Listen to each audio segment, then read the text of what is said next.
nggak bisa ya. Tapi Nabi Muhammad ya menjamin hidup yang kekal untuk anaknya. Masya Allah, itu aja kok susah ya menangkapnya, aneh gitu loh. Iya, kalaunya anaknya bikin salah mencuri, nggak bisa Rasul kita bela ya. Tapi Rasul membela, Rasul kita menjamin anaknya untuk hidup di surga gitu. Kullu ummati yadkhuluna jannah illa man aba. Sudah saya ulang-ulang gak paham-paham, bedakan antara dosa dan jaminan surga gitu ya. Nah, pertama-tama Pak Ustadz menanyakan di mana ayat yang menyuruh orang menjadi Kristen. Lagi-lagi saya memberikan jempol atas pertanyaan ini, tetapi jempol yang terbalik. Karena kenapa? Itu kata Kristen sendiri, itu pemahaman yang lain. Karena kenapa? Kata Kristen itu sendiri itu adalah setelah Yesus naik ke surga.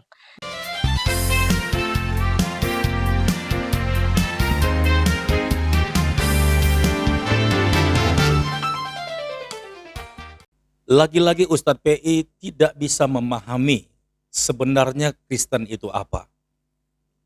Ustadz PI menganggap bahwa Kristen itu sebuah agama yang dibawa oleh Tuhan Yesus. Padahal Tuhan Yesus murni datang sebagai Tuhan dan Juru Selamat, bukan membawa agama, tetapi untuk menyelamatkan manusia ciptaannya dari hukuman dosa. Barang siapa yang percaya kepada Yesus akan diselamatkan. Demikian Yesus berkata. Namun Ustadz PI lagi-lagi tidak memahami dan selalu membandingkan ayat Al-Quran yang mengatakan bahkan menjamin agama Islam itu dijamin masuk surga. Yang saya heran, apakah di surga itu ada label agama antara Islam, Buddha, Hindu, Kristen, dan Konghucu, Katolik, dan lainnya? Tentu di surga itu tidak pernah ada label agama. Tetapi orang-orang benar, orang-orang kudus, orang-orang yang tidak berbuat dosa, di sanalah orang-orang berkumpul di surga yang diciptakan oleh Allah semesta alam ini. Saja untuk Kristen mana? Jaminan untuk Kristen mana? Di mana Yesus menjamin Kristen masuk surga? Yesus hanya menjamin Yesus sebagai utusan Tuhan. Inilah hidup yang kekal itu, kata Yesus. Mereka mengenal Engkau satu-satunya Allah yang benar dan mengenal Yesus Kristus yang telah Engkau utus. Akui dia sebagai utusan, bukan sebagai Tuhan. Kalau kita akui dia sebagai utusan, bukan Tuhan, maka kita akan memperoleh hidup yang kekal.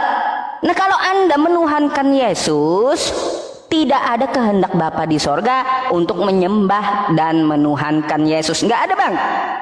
Jadi saya cari dulu, di mana sih Yesus ini katanya menjamin semua orang, jaminan untuk Kristen ada nggak khusus untuk Kristen? Aku menjamin Kristen masuk surga, atau aku tinggalkan Kristen sebagai agamamu. Kan kalau kita ada tuh ya teman-teman ya, ada di dalam Al-Maidah ayat ketiga, al-yauma akmaltu lakum dinakum wa atmamtu alaikum ni'mati wa raditu lakumul islam madina. Pada hari ini telah kusempurnakan agamamu untukmu dan telah aku cukupkan nikmatku untukmu dan telah aku ridhoi Islam. Yesus menjamin masuk surga untuk Kristen ya.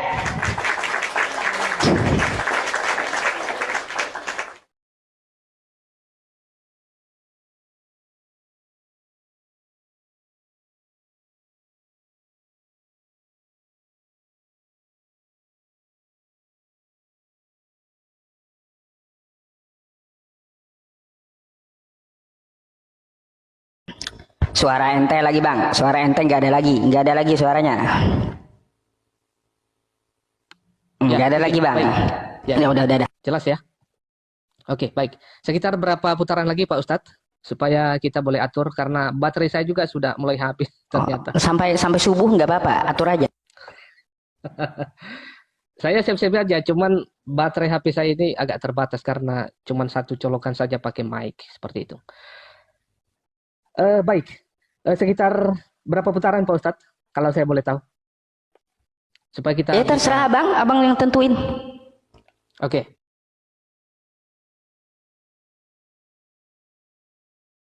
Saran ya, Pak Ustadz. Oke. Oke, baik. Kita setuju. Nah, teman-teman sekalian, sangat bagus ya, sangat bagus. Dan cukup luar biasa apa yang disampaikan oleh Pak Ustadz tadi. Dan lagi-lagi saya mengatakan saya beri apresiasi tentang hal itu. Dan tentu pengikut-pengikutnya Pak Ustadz sangat bangga dengan hal itu. Tetapi lagi-lagi saya katakan bahwa itu hanya bagi saudara saya, pengikutnya Pak Ustadz. Konsep surga yang ditawarkan atau yang disampaikan oleh Pak Ustadz. Tapi lagi-lagi saya mengatakan bahwa saya sudah mengatakannya tadi bahwa Yesus secara spesifik tidak menyebutkan kata Kristen karena kata Kristen itu sendiri itu belakangan setelah Yesus naik ke surga. Dan itu satu pembahasan yang juga sangat jauh. Nah, ini juga tadi mengatakan Pak Ustadz bahwa kalau Anda bisa masuk surga, maka Anda harus percaya Yesus sebagai utusan. Nah, ini juga satu pembahasan yang lain lagi. Karena apa? Kami percaya Yesus itu adalah bukan hanya Tuhan saja, tetapi kami percaya Yesus itu adalah Nabi. Ingat lagi, saya sebutkan sekali lagi. Anda tidak salah dengar. Kami percaya dan mengakui Yesus adalah Nabi. Karena dia adalah juga sebagai penyambung lidah Allah yang menyampaikan pesan-pesan kepada seluruh umat manusia. Maka kami percaya itu. Tetapi bukan hanya itu saja kami percaya dia sebagai Nabi. Tetapi kami juga percaya dia sebagai imam. Sebagai perantara di mana dia nanti mati di atas kayu salib. Sebagai imam. Tetapi kami percaya dia adalah raja di atas segala raja. Nah, itu membuktikan dia bangkit naik ke surga. Dan sekarang dia sedang di surga. Dan dia nanti akan datang yang kedua kali. Nah, itu adalah satu topik-topik yang jauh, yang sangat panjang untuk dibicarakan. Tetapi saya mengatakan bahwa di konteks ini, dalam pembicaraan ini, saya dan tentunya orang Kristen semua mengakui Yesus Tuhan Juru Selamat. Tetapi itu berlaku untuk semua orang. Bukan hanya untuk saya dan bukan juga hanya untuk orang Kristen saja. Tetapi untuk Anda semua, tetapi dengan syarat. Anda harus bertobat, menerima Tuhan Yesus sebagai Tuhan dan Juru Selamat Anda. Maka bagian Anda dan bagian saya adalah pasti. Kita bersama-sama masuk surga. Nah, itu jelas. Nah, tetapi ada satu lagi yang menyatakan tadi Pak Yusuf, menyatakan bahwa ternyata dosa dari keluarga, dari anak atau putri daripada Muhammad sendiri itu tidak bisa menolong dia untuk bisa menikmati surga.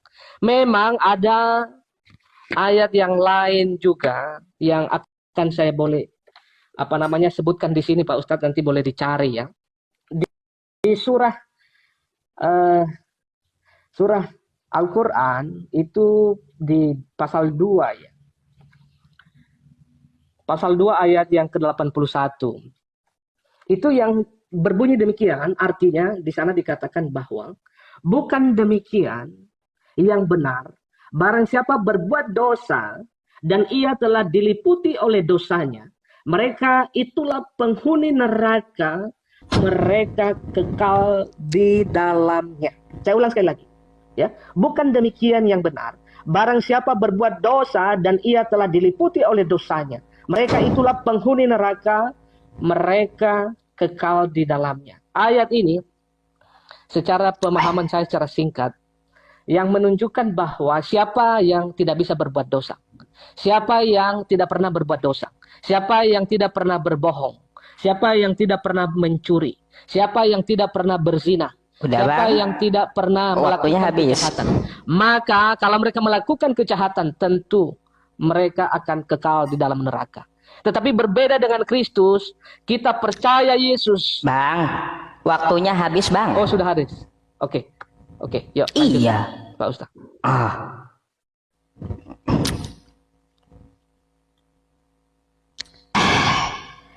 Oke ya teman-teman. Jadi abang ini salah sambung ya dengan hadis kita tadi gitu ya. Nabi Muhammad tidak bisa membela anaknya di hadapan Allah ya, karena kesalahan dari anaknya. Tapi Nabi Muhammad menjamin semuanya yang beragama Islam, termasuk anaknya, untuk hidup di surga ya. Tapi kalau kesalahan, Nabi Muhammad itu tidak bisa membela di hadapan Allah. Masa kalau orang punya salah mencuri dibenarkan oleh Nabi? Enggak bisa ya. Tapi Nabi Muhammad ya menjamin hidup yang kekal untuk anaknya. Masya Allah, itu aja kok susah ya menangkapnya, aneh gitu loh.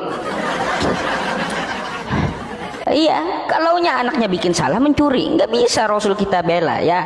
Tapi Rasul Rasul kita menjamin anaknya untuk hidup di surga gitu. Kullu ummati yadkhulunal jannah illa man aba. Sudah saya ulang-ulang, gak paham-paham bedakan antara dosa dan jaminan surga gitu ya. Nah, jadi siapapun, kesalahan apapun tidak akan bisa dibela oleh seorang nabi kalau umatnya atau keluarganya melakukan dosa. Ya, tidak bisa nabi tersebut melindungi atau membenarkan dosa tersebut. Ya, tapi kalau untuk masalah surga, nabi tersebut menjamin akan masuk surga. Ya, jadi kayak gitu. Pahamilah. Berkaitan tentang masalah Yesus, saya minta menjamin, Kristen ternyata nggak ada. Waduh, nggak ada. Rupanya nggak ada ya jaminan Yesus untuk Kristen masuk surga. Waduh. Jangan berbelit-belit, Bang. Ya, kalau dikatakan kalaunya kagak ada, Yesus kagak kenal Kristen, lalu di mana perintah Yesus agar kamu masuk surga, jadilah Kristen? Mana perintah Yesus? Mana perintah Yesus? Kalaunya kamu ingin masuk dalam kerajaan surga dan mengenal aku, maka jadilah Kristen. Di mana dalilnya? Tunjukkan sama saya. Ya, kalau saya punya dong. Ya, kalau saya punya di dalam agama Islam. Ya ayyuhalladzina amanu taqullaha haqqa tuqatih wa la tamutunna illa wa antum muslimun. Ya, janganlah kamu mati kecuali dalam keadaan Islam. Dalam keadaan beriman. Jadi, ya Bang ya, kalau kami ada gitu jaminan masuk surga, termasuk di dalam hadis dari Nabi Muhammad.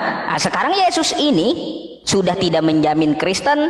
Sekarang coba saya tanya dulu dah, di mana Yesus menyuruh Anda menjadi Kristen? Coba itu dulu dah, itu dulu. Di mana Yesus menyuruh Anda menjadi Kristen? Karena Yesus tidak pernah mengenal kekristenan. Makanya kalau kita baca di Matius 7 nomor 21 sampai 23, pada hari terakhir aku akan berterus terang kepada mereka.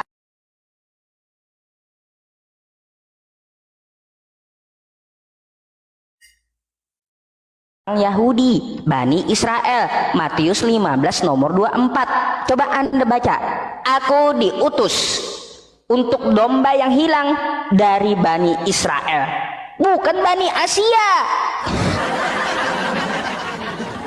Bukan Bani Asia gitu ya. Bukan Bani Asia. Coba buka Matius 15 nomor 24 tuh ya. Dia diutus hanya untuk Bani Israel, bukan untuk Anda, bukan untuk Bani Indonesia, bukan untuk Bani Tionghoa, bukan untuk Bani Batak, bukan. Gitu. Yesus hanya untuk orang Israel. Makanya saya cari di mana Yesus menjamin hidup yang kekal untuk Kristen. Ternyata nggak ada. Anda berbelit-belit. Terus sekarang coba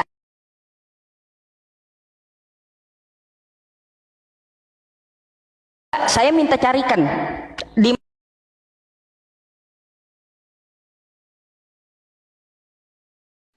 mana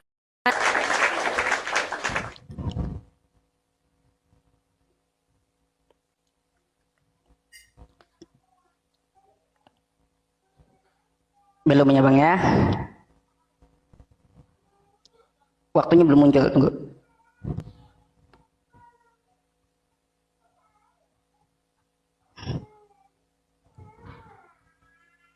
Belum muncul teman-teman. Nah ini baru muncul. Oke, baik. Terima kasih. Nah, Pak Ustadz, ini adalah yang terakhir. Nanti close statement di babak berikutnya. Karena Ini sudah mulai kritis baterai saya. Nah, pertama-tama Pak Ustadz menanyakan di mana ayat yang menyuruh orang menjadi Kristen. Lagi-lagi saya memberikan jempol atas pertanyaan ini, tetapi jempol yang terbalik. Karena kenapa?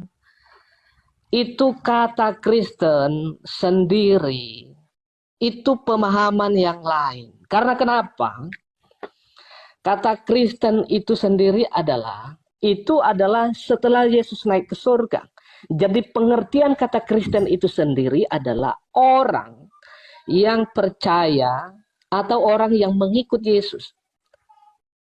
Jadi itu nggak nyambung pertanyaan itu kalau ditanya di mana ayatnya menyuruh Yesus menyuruh menjadi Kristen.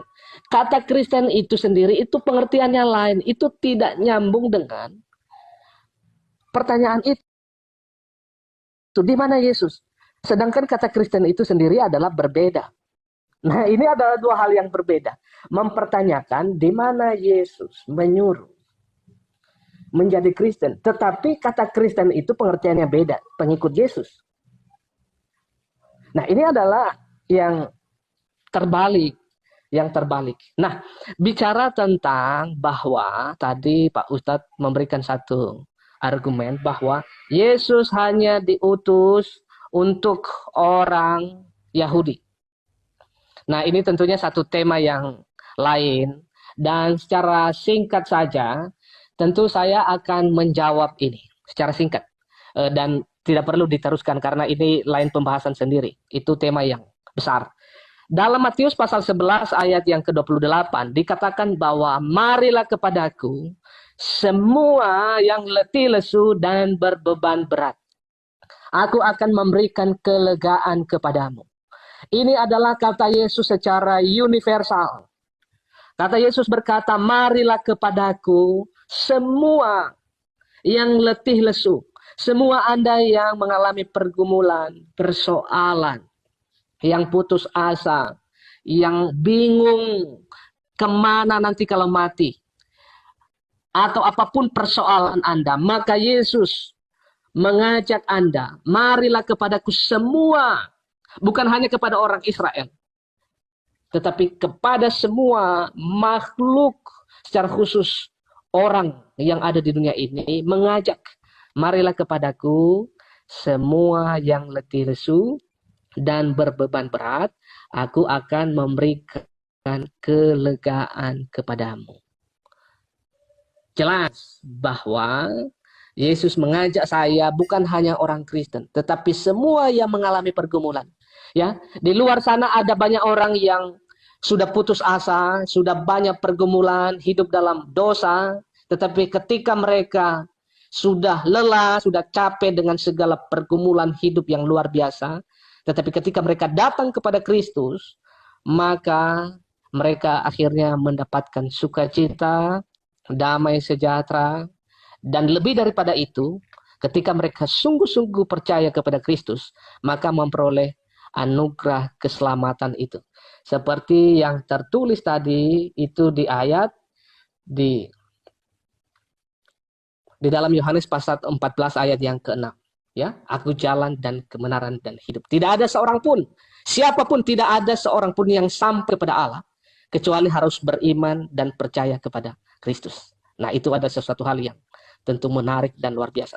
Nah, lagi-lagi ini adalah sesuatu hal dan ternyata tadi kata Pak Ustadz bahwa orang Islam sendiri itu yang berbuat dosa, yang hidup dalam dosa, tentunya tidak bisa dijamin oleh Nabi Muhammad. Bahkan mereka dulu harus masuk ke neraka. Bagaimana itu Pak Ustadz? Mereka harus masuk ke neraka dulu. Disucikan atau bagaimana?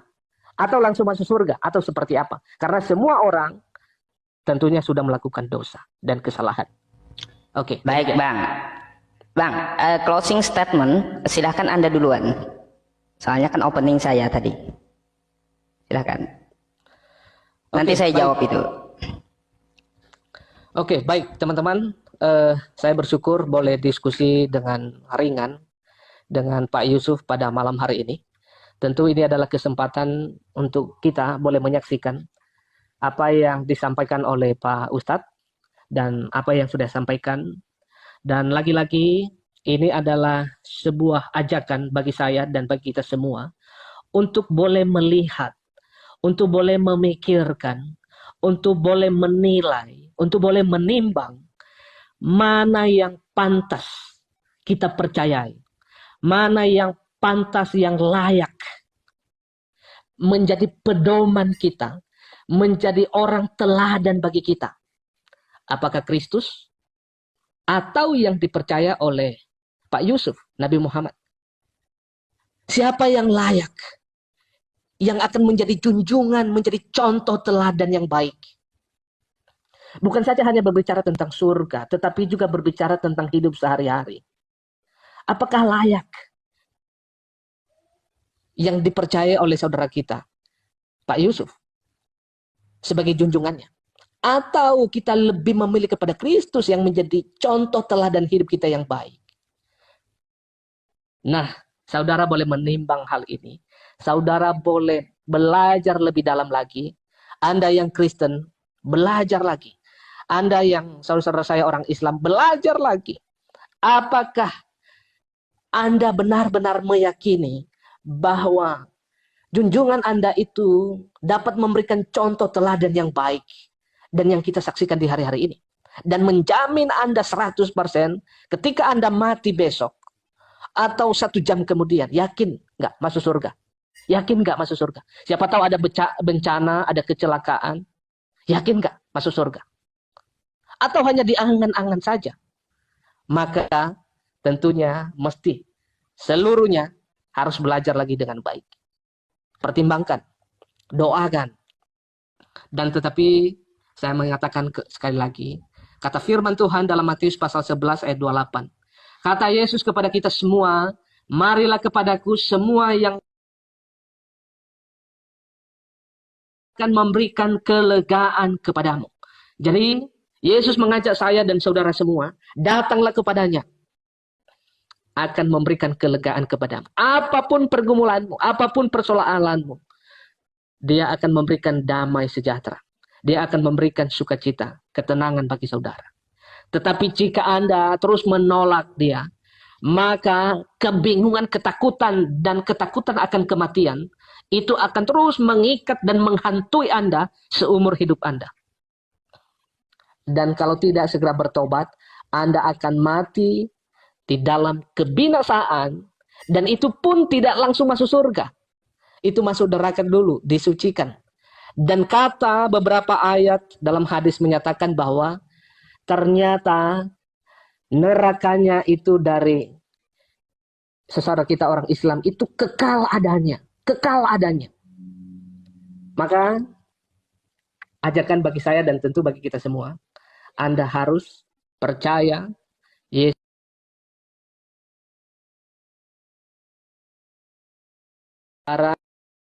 diingatkan. Kata Yesus, marilah kepadaku semua yang letih lesu dan berbeban berat. Aku akan memberikan kelegaan kepadamu walaupun bebanmu berat. Tetapi ketika Anda datang kepada Kristus, Tuhan akan memberikan kelegaan sukacita yang berkelimpahan bagi Anda semua. Maka ini adalah sesuatu hal yang penting dan saya bersyukur boleh berbagi diskusi dengan baik dengan Pak Yusuf pada malam hari ini, dan tentu saya apresiasi beliau luar biasa. Dan ini yang cocok diskusi dengan saya, dengan pengetahuan yang cukup. Kadang-kadang saya diskusi di luar sana nggak nyambung, tetapi Pak Ustadz, ya oke, karena memang ilmu keagamanya mumpuni. Jadi itu luar biasa. Oke Pak Ustadz, terima kasih waktunya malam ini. Barangkali di hari-hari yang akan datang, kita boleh diskusi lagi. Baik. Iya, kiranya kita semuanya telah menyaksikan video ini semakin cerdas dan semakin berwawasan. Dan ya, begitulah ya. Kita harus tetap kuat dan tetap berpegang kepada kebenaran firman Tuhan. Sekali lagi Pastor Daud katakan bahwa agama tidak menyelamatkan, tetapi hanya Tuhan Yesus saja yang menyelamatkan. Sampai jumpa di video berikutnya. Tuhan Yesus memberkati. Shalom.